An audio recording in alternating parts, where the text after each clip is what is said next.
എല്ലാവർക്കും നമസ്കാരം. എൻ്റെ പേര് ഷീബ. ഓം സായിനാഥായ നമ. ഓം സച്ചിദാനന്ദ സദ്ഗുരു സായിനാഥ് മഹാരാജ് കി ജയ്. സായി സച്ചരിതം ചാപ്റ്റർ 36. 1. 2 ഗോവ മാന്യന്മാരുടെയും 2 മിസ്സിസ് ഔറംഗബാദ്കറുടെയും അത്ഭുത കഥകൾ. 2 മാന്യന്മാർ. ഒരിക്കൽ ഗോവയിൽ നിന്ന് 2 മാന്യന്മാർ ബാബയെ ദർശിക്കാൻ വന്ന് അദ്ദേഹത്തിൻ്റെ മുന്നിൽ പ്രണാമം ചെയ്തു. രണ്ടുപേരും ഒന്നിച്ചാണ് വന്നതെങ്കിലും ബാബ ഒരാളോട് മാത്രം 15 ഉറുപ്പിക ദക്ഷിണ ചോദിച്ചു വാങ്ങി.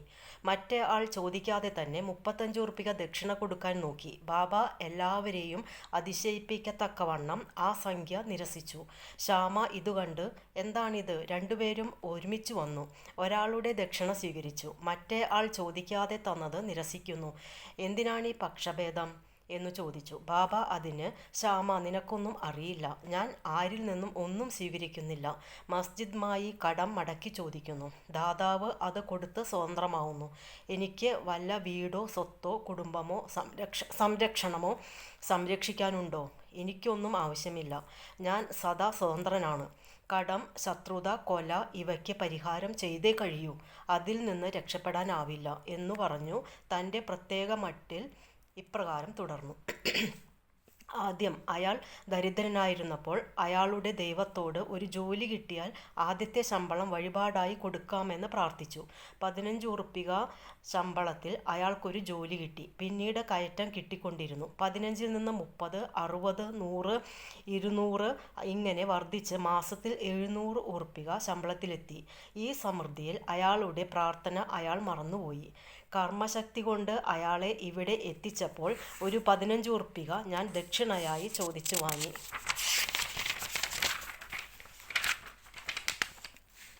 മറ്റൊരു കഥ. കടപ്പുറത്തുകൂടി നടന്നുകൊണ്ടിരിക്കുമ്പോൾ ഞാൻ ഒരു വലിയ കൊട്ടാരത്തിന് മുന്നിലെത്തി. അതിൻ്റെ കോലായിലിരുന്നു. വീടുടമ എന്നെ നന്നായി സ്വീകരിച്ചു. സുഖമായി ഭക്ഷണം തന്നു. അയാൾ എനിക്ക് ഉറങ്ങാൻ വൃത്തിയുള്ള ഒരു സ്ഥലം കാണിച്ചു തന്നു. ഞാനവിടെ കിടന്നുറങ്ങി. ഞാൻ നല്ല ഉറക്കമായപ്പോൾ അയാൾ ഒരു കല്ലടർത്തി മുറിയിൽ കടന്ന് എൻ്റെ പോക്കറ്റ് കത്രിച്ച് എൻ്റെ വശമുള്ള മുഴുവൻ പണവും മോഷ്ടിച്ചു.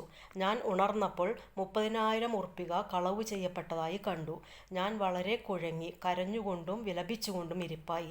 സംഖ്യ നോട്ടുകളായിട്ടായിരുന്നു. ആ ബ്രാഹ്മണൻ മോഷ്ടിച്ചതായിരിക്കുമെന്ന് ഞാൻ വിശ്വസിച്ചു. ഞാൻ ഭക്ഷണപാനീയങ്ങളിൽ ശ്രദ്ധയില്ലാതെ 14 ദിവസങ്ങളോളം വിലപിച്ചുകൊണ്ട് ആ കോലായിലിരുന്നു. 14 ദിവസം കഴിഞ്ഞപ്പോൾ അതിലെ പോയ ഒരു ഫക്കീർ എന്നെ കണ്ട് ദുഃഖകാരണം അന്വേഷിച്ചു. ഞാൻ എല്ലാം പറഞ്ഞു. ഞാൻ പറയും പോലെ ചെയ്താൽ നിനക്കു പണം തിരിച്ചു കിട്ടും. ഒരു ഫക്കീറിൻ്റെ അടുക്കൽ ചെല്ല്, ഞാൻ സ്ഥലം പറഞ്ഞു തരാം. അദ്ദേഹത്തെ ശരണം പ്രാപിച്ചാൽ അദ്ദേഹം പണം തിരികെ വാങ്ങിച്ചു തരും. അതുവരെ നിനക്ക് ഏറ്റവും ഇഷ്ടപ്പെട്ട ഭക്ഷണം ഉപേക്ഷിക്കുക എന്ന് ഫക്കീർ എന്നോട് പറഞ്ഞു. ഞാൻ ഫക്കീർ പറഞ്ഞ പോലെ ചെയ്തപ്പോൾ എൻ്റെ പണം തിരിച്ചു കിട്ടി. അപ്പോൾ ഞാൻ സത്രം വിട്ട് കടപ്പുറത്തേക്ക് പോയി. അവിടെ ഒരു കപ്പലുണ്ടായിരുന്നെങ്കിലും ആൾ നിറഞ്ഞു സ്ഥലമില്ലാത്തതിനാൽ എനിക്ക് കയറാൻ കഴിഞ്ഞില്ല. അവിടെ ഒരു നല്ല തരക്കാരനായ ശിപായി ഇടപെട്ടതുകൊണ്ട് എനിക്ക് കയറാൻ സ്ഥലം കിട്ടി. അത് എന്നെ മറ്റൊരു തുറമുഖത്തെത്തിച്ചു. അവിടെ നിന്ന് തീവണ്ടി കയറി ഞാൻ മസ്ജിദ് മായിയിൽ എത്തിച്ചേർന്നു. ഈ കഥ പറഞ്ഞു തീർന്നപ്പോൾ ബാബ ശ്യാമയോട് ഗോവക്കാരെ 2 പേരെയും കൊണ്ടുപോയി ഭക്ഷണം ഏർപ്പാട് ചെയ്തു കൊടുക്കാൻ പറഞ്ഞു. ശ്യാമ അവരെ വീട്ടിലേക്ക് കൊണ്ടുപോയി ഭക്ഷണം കൊടുത്തു. ഭക്ഷണ സമയത്ത് ശ്യാമ അവരോട് ബാബയുടെ കഥ നിഗൂഢാർത്ഥമുള്ളതാണെന്നും അദ്ദേഹം കടൽക്കരിയിൽ പോകുകയാവട്ടെ, 30,000 ഉറുപ്പിക കൈവശം വയ്ക്കുകയാവട്ടെ, യാത്ര ചെയ്യുകയാവട്ടെ, പണം നഷ്ടപ്പെടുകയാവട്ടെ, തിരിച്ചു കിട്ടുകയാവട്ടെ, ഒന്നും ഉണ്ടായിട്ടില്ലെന്നും അതിൻ്റെ അർത്ഥം അവർക്ക് വല്ലതും മനസ്സിലായോ എന്നും ചോദിച്ചു.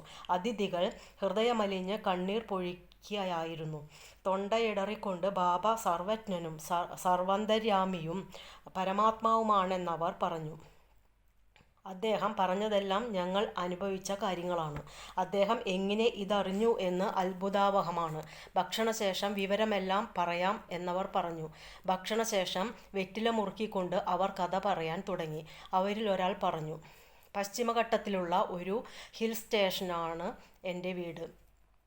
ഞാൻ ഗോവയിൽ ഒരു ജോലി അന്വേഷിച്ച് പോയതാണ്. ഞാൻ ദത്തദേവനോട് ജോലി കിട്ടിയാൽ ആദ്യത്തെ മാസത്തെ ശമ്പളം വഴിപാടായി കൊടുക്കാമെന്ന് പ്രാർത്ഥിച്ചു. അദ്ദേഹത്തിൻ്റെ അനുഗ്രഹത്താൽ 15 ഉറുപ്പിക ശമ്പളത്തിൽ എനിക്കൊരു ജോലി കിട്ടി. പിന്നെ ബാബ പറഞ്ഞ പോലെ ഉദ്യോഗ കയറ്റങ്ങളും കിട്ടി. ഞാൻ എൻ്റെ പ്രാർത്ഥന തീരെ മറന്നുപോയിരുന്നു. ബാബ ഈ വിധത്തിൽ എന്നെ അത് ഓർമ്മിപ്പിച്ച് 15 ഉറുപ്പിക എന്നിൽ നിന്നും സ്വീകരിച്ചതാണ്. അത് സാധാരണ ദക്ഷിണയല്ല, ഒരു പഴയ കടം വീട്ടലും വളരെ കാലമായി മറന്നുപോയ ഒരു പ്രാർത്ഥന നിർവഹിക്കലുമാണ്. ഗുണപാഠം: ബാബ യഥാർത്ഥത്തിൽ പണത്തിനു വേണ്ടി യാചിക്കുകയോ ഭക്തന്മാരെ യാചിക്കാൻ അനുവദിക്കുകയോ ചെയ്തിരുന്നില്ല. പണം ആധ്യാത്മിക പുരോഗമനത്തിന് ഒരു വിലങ്ങുതടിയായാണ് അദ്ദേഹം കണക്കാക്കിയിരുന്നത്. അതുകൊണ്ട് അദ്ദേഹം പണത്തിൻ്റെ പിടിയിൽപ്പെടാൻ ഭക്തന്മാരെ അനുവദിച്ചിരുന്നില്ല. ഭഗത്മാല സപതി ഇതിനൊരു ഉദാഹരണമാണ്. അയാൾ വളരെ ദരിദ്രനും ജീവിതം നയിക്കാൻ നന്നേ വിഷമിച്ചിരുന്ന ആളുമായിരുന്നു. ബാബ അയാളെ പണമുണ്ടാക്കാൻ അനുവദിച്ചില്ലെന്നു മാത്രമല്ല, ദക്ഷിണയിൽ നിന്ന് അയാൾക്ക് ഒന്നും കൊടുക്കലുമില്ല. ഒരിക്കൽ ദയാലുവും ജ്ഞാനതൽപരനുമായ ഹൻസ്രാജ് എന്നു പേരായ ഒരു വ്യാപാരി മാലാസപതിക്ക് ബാബയുടെ സാന്നിധ്യത്തിൽ വലിയ ഒരു തുക കൊടുത്തപ്പോൾ ബാബ അയാളെ അതു സ്വീകരിക്കാൻ അനുവദിച്ചിരുന്നില്ല. പിന്നീട് രണ്ടാമൻ പറയാൻ തുടങ്ങി, എൻ്റെ പാചകവേലക്കാരനായ ബ്രാഹ്മണൻ എൻ്റെ കൂടെ 35 കൊല്ലമായി നിന്നുവരുന്നതാണ്. നിർഭാഗ്യവശാൽ അയാൾ ചീത്തവഴിയിൽ കുടുങ്ങി. മനസ്ഥിതി മാറി എൻ്റെ സമ്പാദ്യം മുഴുവൻ മോഷ്ടിച്ചു. ഒരു കല്ലു പൊളിച്ച് തുരന്ന് അകത്ത് കടന്ന് ഞങ്ങൾ ഉറങ്ങുന്ന സമയം അലമാരയിൽ നിന്ന് നോട്ടുകളായി വെച്ച എൻ്റെ സമ്പാദ്യമായ 30,000 ഉറുപ്പികയും അയാൾ കട്ടുകൊണ്ടുപോയി. ബാബ എങ്ങനെ സംഖ്യ കൃത്യമായി പറഞ്ഞെന്നറിയുന്നില്ല. ഞാൻ രാവുപകൽ കരഞ്ഞുകൊണ്ടിരുന്നു. അന്വേഷണം കൊണ്ടൊന്നും ഒരു ഫലമുണ്ടായില്ല. 14 ദിവസങ്ങളോളം വളരെ വിഷമം അനുഭവിച്ചു. ഞാൻ വ്യസനിച്ചുകൊണ്ട് വരാന്തയിലിരിക്കുമ്പോൾ അതിലെ പോയിരുന്ന ഒരു ഫക്കീർ എൻ്റെ വ്യസനത്തിനുള്ള കാരണം ചോദിച്ചു. ഞാൻ എല്ലാ വിവരങ്ങളും പറഞ്ഞു. അദ്ദേഹം എന്നോട് സായി എന്ന ഒരു ഔലിയ കോപ്പർ ഗാവോൺ താലൂക്കിലെ ഷിർദിയിലുണ്ടെന്നും അദ്ദേഹത്തെ മനസാ പ്രണമിച്ച് ഒരു ഇഷ്ടപ്പെട്ട ഭക്ഷണം ഉപേക്ഷിച്ച് അവിടുത്തെ ദർശനം ചെയ്യുന്നതുവരെ ഞാൻ ഭക്ഷണം കഴിക്കില്ലെന്ന് പ്രാർത്ഥിച്ചാൽ മതി എന്നും പറഞ്ഞു. അന്നേരം തന്നെ ഞാൻ അരിഭക്ഷണം ഉപേക്ഷിച്ച്, ബാബ, ഞാൻ അരിഭക്ഷണം ഇനി എൻ്റെ പണം തിരിച്ചു കിട്ടി അവിടുത്തെ ദർശനം ചെയ്തു മാത്രമേ കഴിക്കൂ എന്ന് വ്രതമെടുത്തു. അങ്ങനെ 15 ദിവസം കഴിഞ്ഞപ്പോൾ ബ്രാഹ്മണൻ സ്വമനസാലെ മടങ്ങി വന്നു. പണം മടക്കിത്തന്ന് മാപ്പിരുന്നു പറഞ്ഞു, എനിക്ക് ബുദ്ധി ശരിയല്ലാതായി ഇങ്ങനെയൊക്കെ ചെയ്തതാണ്. ഞാൻ കാലു പിടിച്ച് അപേക്ഷിക്കുന്നു, എനിക്ക് മാപ്പു തരണം. അങ്ങനെ എല്ലാം ശുഭമായി കലാശിച്ചു. എന്നെ കണ്ട് സഹായിച്ച ഫക്കീറിനെ പിന്നെ കണ്ടിട്ടില്ല. ഫക്കീർ പറഞ്ഞ സായിബാബയെ കാണാനുള്ള അതിയായ ആഗ്രഹം എൻ്റെ മനസ്സിലുദിച്ചു. എൻ്റെ വീട്ടിൽ വന്ന ഫക്കീർ തന്നെയാണ് സായിബാബ എന്ന് ഞാൻ വിശ്വസിക്കുന്നു. ഇത്രയും പണം നഷ്ടപ്പെട്ടത് തിരിച്ചു വാങ്ങിത്തന്ന അദ്ദേഹം 35 ഉറുപ്പികയ്ക്ക് ആശിക്കുമോ? നമ്മളിൽ നിന്ന് ഒന്നും ആഗ്രഹിക്കാതെ അദ്ദേഹം നമ്മെ ആധ്യാത്മികമായി ഉന്നമനത്തിലേക്ക് നയിക്കുന്നു. എൻ്റെ നഷ്ടപ്പെട്ട പണം തിരിച്ചു കിട്ടിയ അതിസന്തോഷത്താൽ മതിമറന്ന് എൻ്റെ പ്രാർത്ഥന തന്നെ ഞാൻ വിസ്മരിച്ചുപോയി. അങ്ങനെ ഒരിക്കൽ ഞാൻ കോലാബയിൽ പോയപ്പോൾ സായിബാബയെ സ്വപ്നം കണ്ടു. ഉടനെ ഞാൻ ഷിർദിയിലേക്ക് പോകാനുള്ള പ്രാർത്ഥന ഓർമ്മിച്ചു. ഗോവയിലേക്ക് പോയി അവിടെ നിന്ന് ഷിർദിയിൽ വരാൻ ബോംബെ വരെ ഒരു കപ്പലിൽ പോരാൻ തീരുമാനിച്ചു. തുറമുഖത്ത് വന്നപ്പോൾ കപ്പലിൽ തീരെ സീറ്റില്ലായിരുന്നു.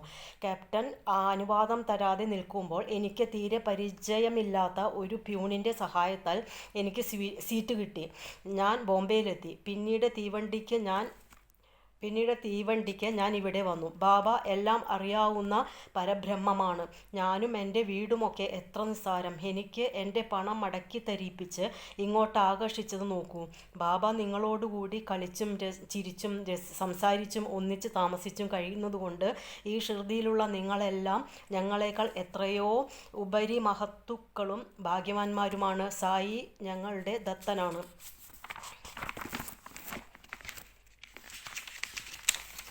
പ്രാർത്ഥന ചെയ്യിച്ചതും കപ്പലിൽ സ്ഥലം തന്നതും ഇങ്ങോട്ട് കൊണ്ടുവന്നതുമെല്ലാം എനിക്ക് അദ്ദേഹം പരബ്രഹ്മമാണെന്ന് തെളിയിച്ച് തന്നതാണ്. മിസ്സിസ് ഔറംഗബാദ്കർ. ഷോലാപൂരിലെ സുഖാറാം ഔറംഗബാദ്കറിൻ്റെ ഭാര്യയ്ക്ക് 27 കൊല്ലത്തെ ദാമ്പത്യ ജീവിതത്തിൽ ഒരു കുട്ടി ജനിച്ചില്ല. പല ദേവന്മാർക്കും നേർച്ചകൾ ചെയ്തിട്ടും ഫലമുണ്ടായില്ല. അവർ കടുത്ത നിരാശയിലായി. ഒരവസാന പരീക്ഷണമെന്നോണം അവർ ഷിർദിയിൽ വന്ന് ബാബയെ സേവിച്ച് 2 മാസം താമസിച്ചു. അവർ എപ്പോൾ മസ്ജിദിൽ ചെന്നാലും അവിടെ വലിയ ജനത്തിരക്കായിരിക്കും. അവർക്ക് ബാബയെ ഒറ്റയ്ക്ക് കണ്ട് കാൽക്കൽ വീണ സങ്കടം പറഞ്ഞ് ഒരു സന്താനത്തിന് വേണ്ടി പ്രാർത്ഥിക്കണമെന്നുണ്ടായിരുന്നെങ്കിലും തീരെ അവസരം കിട്ടിയില്ല.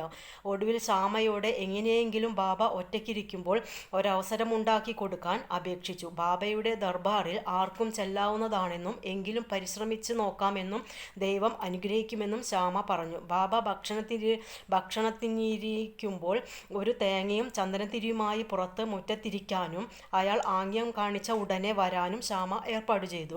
ഒരിക്കൽ ഭക്ഷണശേഷം ശ്യാമ ബാബയുടെ കഴുകിയ കൈ തുടച്ചുകൊണ്ടിരിക്കുമ്പോൾ ബാബ ശ്യാമയുടെ കവിളത്ത് നുള്ളി. ശ്യാമ കോപം നടിച്ച, ദേവാ, എന്നെ ഇങ്ങനെ നുള്ളരുത്. ശരിയാണോ? ഇങ്ങനെ നുള്ളുന്ന വികൃതിയായൊരു ദൈവത്തെ ഞങ്ങൾക്ക് വേണ്ട. ഞങ്ങൾ അവിടുത്തെ ആശ്രിതന്മാരായിട്ട് ഇതാണോ ഞങ്ങളുടെ അടുപ്പത്തിൻ്റെ ഫലം എന്നു ചോദിച്ചു. ബാബ അതിന്, ഹോ ശ്യാമ, കഴിഞ്ഞ 72 ജന്മങ്ങളിൽ നീ എൻ്റെ കൂടെയായിരുന്നു. ഇതുവരെ ഞാൻ നുള്ളിയിട്ടില്ല. ഇപ്പോൾ എൻ്റെ സ്പർശനം പോലും നീ വെറുക്കുന്നു എന്ന് മറുപടി പറഞ്ഞു. അപ്പോൾ ശ്യാമ, ഞങ്ങൾക്ക് ചുംബനവും മധുര പലഹാരം തിന്നാനും തരുന്ന ദേവനാണാവശ്യം. ഞങ്ങൾക്ക് അവിടുത്തെ ബഹുമാനവും സ്വർഗവും ബലൂണും ഒന്നും ആവശ്യമില്ല. ഞങ്ങൾക്ക് അവിടുത്തെ പാദങ്ങളോടുള്ള ഭക്തിവിശ്വാസങ്ങൾ എന്നും ഉണർന്നിരുന്നാൽ മതി എന്നു മറുപടിയായി പറഞ്ഞു. ബാബ ഉടനെ, ശരി, ഞാൻ അതിന് വന്നതാണ്. ഞാൻ നിന്നെ തീറ്റിപ്പോറ്റി വരുന്നു. അത്രമാത്രം വാത്സല്യമാണ് എനിക്ക് നിന്നോടുള്ളത് എന്ന് ശ്യാമയെ മനസ്സിലാക്കി കൊടുത്തു. പിന്നീട് ബാബ ആസന്നസ്ഥനായി. ശ്യാമ ആ സ്ത്രീക്ക് ആംഗ്യം കാണിച്ചു. അവർ കയറി വന്ന് നമസ്കരിച്ച ചന്ദനത്തിരിയും നാളികേരവും ബാബയ്ക്ക് കൊടുത്തു. ബാബ കുലുക്കി നോക്കിയപ്പോൾ തേങ്ങ കൊട്ടത്തേങ്ങയായിരുന്നു. കഴമ്പ് ഉള്ളിൽ കിടന്ന് ശബ്ദമുണ്ടാക്കുന്നുണ്ട്. ബാബ ശ്യാമയെ വിളിച്ച്, ശ്യാമ, ഇത് ഇളകുന്നു. എന്താണത് പറയുന്നതെന്ന് നോക്കൂ എന്ന് പറഞ്ഞു. അപ്പോൾ ശ്യാമ, ആ സ്ത്രീ പറയുന്നത് അതുപോലെ ഒരു കുട്ടി അവരുടെ ഗർഭപാത്രത്തിൽ കിടന്ന് ഇളകണമെന്നും വളരണമെന്നുമാണ്. അതുകൊണ്ട് ആ തേങ്ങ അവർക്ക് അനുഗ്രഹത്തോടുകൂടി മടക്കി കൊടുക്കണം എന്നാവശ്യപ്പെടുന്നു. ബാബ, തേങ്ങ സന്താനത്തെ കൊടുക്കുമോ? മനുഷ്യന്മാർ എന്തുമാത്രം വിഡ്ഢികളാണ്! അവരെന്തെല്ലാം ധരിച്ചു വച്ചിരിക്കുന്നു. ശ്യാമ, അവിടുത്തെ വാക്കിൻ്റെയും അനുഗ്രഹത്തിൻ്റെയും ശക്തി എനിക്കറിയാം. അവിടുത്തെ വാക്കുകൾ അവർക്ക് ഒരു കൂട്ടം കുട്ടികളെ തന്നെ കൊടുക്കും. അവിടുന്ന് ശരിക്കുള്ള അനുഗ്രഹം കൊടുക്കാതെ ഒഴിഞ്ഞു മാറുകയാണ്. ഇങ്ങനെ കുറച്ചു നേരം സംഭാഷണം നടന്നു. ബാബ തേങ്ങ ഉടയ്ക്കാനും ശ്യാമ അത് അനുഗ്രഹിച്ച് സ്ത്രീക്ക് കൊടുക്കാനും പറഞ്ഞു കൊണ്ടിരുന്നു. ഒടുക്കം ബാബ വഴങ്ങി പറഞ്ഞു, അവർക്ക് സന്താനം ലഭിക്കും. എപ്പോൾ എന്നായി ശ്യാമ. 12 മാസങ്ങൾക്കകം എന്ന് ബാബ മറുപടിയും പറഞ്ഞു. പിന്നീട് തേങ്ങ 2ആയി മുറിച്ച് ഒരു പകുതി ശ്യാമയും ബാബയും തിന്നു. മറ്റേ പകുതി ആ സ്ത്രീക്കും കൊടുത്തു. എന്നിട്ട് ശ്യാമ ആ സ്ത്രീയോട് തിരിഞ്ഞു നിന്ന് പറഞ്ഞു, അമ്മേ, നിങ്ങൾ എൻ്റെ വാക്കുകൾക്ക് പരിപൂർണ സാക്ഷിയാണ്. 12 മാസങ്ങൾക്കകം നിങ്ങൾക്കൊരു കുട്ടി ജനിക്കാത്ത പക്ഷം ഞാൻ ഈ ദേവൻ്റെ തലയിൽ ഒരു തേങ്ങയടിച്ചുടച്ചു ഈ മസ്ജിദിൽ നിന്നും ആട്ടിപ്പുറത്താക്കും. ഇത് ഞാൻ ചെയ്തില്ലെങ്കിൽ ഞാൻ മാധവനല്ല. ഞാൻ പറഞ്ഞതെന്തെന്ന് നിങ്ങൾക്ക് ഉടനെ ബോധ്യമാവും. അവർ ഒരു കൊല്ലത്തിനകം ഒരാൺകുട്ടിയെ പ്രസവിച്ചു. കുട്ടിയെ 5ആം മാസം ബാബയുടെ അടുക്കൽ കൊണ്ടുവന്നു. ഭാര്യയും ഭർത്താവും ബാബയെ നമസ്കരിച്ചു. ഔറംഗബാദ്കർ നന്ദിപൂർവ്വം ബാബയ്ക്ക് 500 ഉറുപ്പിക കൊടുത്തു. അത് ബാബയുടെ കുതിര ശ്യാമകർണന് ഒരു ഷെഡ് ഉണ്ടാക്കാൻ വിനിയോഗിച്ചു. ശ്രീ സായിയെ നമിക്കുവിൻ. ലോകശാന്തി ഭവിക്കട്ടെ.